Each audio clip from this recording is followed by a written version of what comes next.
சாயம் வெளுக்கும் திமுக அரசு சாதிவாதி கணக்கெடுப்புகளுக்கான போராட்டத்தை நடத்துமா?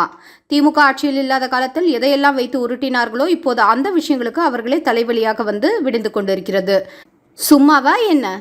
தொட்டதற்கெல்லாம் போராட்டம், சும்மா இருக்க வேண்டியதற்கு எல்லாம் ஆர்ப்பாட்டம் என்று சதா சர்வ காலமும் ஒரு போராளி மனநிலையிலேயே இருந்தது திமுக.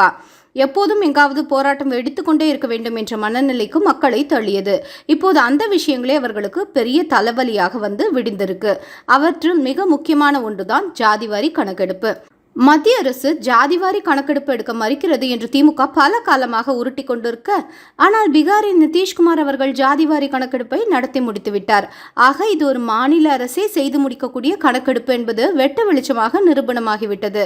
பீகாரை தொடர்ந்து பல்வேறு மாநிலங்களும் ஜாதிவாரி கணக்கெடுப்பை துவங்கியிருக்கிறது.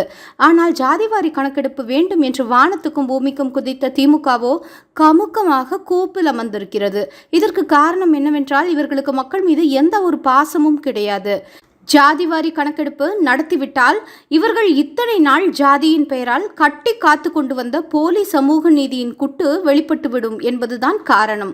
ஒரு பக்கம் பாரத பிரதமர் நரேந்திர மோடி அவர்கள் சுதந்திர இந்திய வரலாற்றிலேயே சமூக நீதியை மையமாக கொண்ட ஒரு வலுவான அமைச்சரவையை உருவாக்கியிருக்கிறார். இப்படி வரலாற்றில் அதிகபட்ச பட்டியலின மக்களை அமைச்சரவையில் இடம்பெற செய்தது மோடி அரசு மட்டும்தான். ஆனால் திமுக போன்ற கட்சிகளுக்கு எல்லாம் ஜாதி என்பது வெறும் தேர்தல் நேரத்தில் நடக்கும் ஆயுதம்தான். இப்படி போலி வாக்குறுதி கொடுத்து மக்களை ஏமாற்றி கொண்டிருக்கலாம் என்று கணக்கு போட்டது திமுக. அடுத்த கட்ட சங்கடம் இறங்கி உள்ளது. ஜாதிவாரி கணக்கெடுப்பு நடத்த வேண்டும் என்று தமிழகத்தில் போராட்டம் அறிவிக்கப்படும் என்று பாட்டாளி மக்கள் கட்சி நிறுவனர் ராமதாஸ் அவர்கள் தெரிவித்துள்ளார். இத்தனை நாட்கள் அப்படியே நகர்த்தி கொண்டிருந்த திமுகவிற்கு இப்போது மிகப்பெரிய தலைவலி வந்துள்ளது. பாராளுமன்ற தேர்தல் முடிவுகள் வந்த பிறகு இன்னும் திமுகவுக்கு தலை சுற்றக்கூட ஆரம்பிக்கலாம்.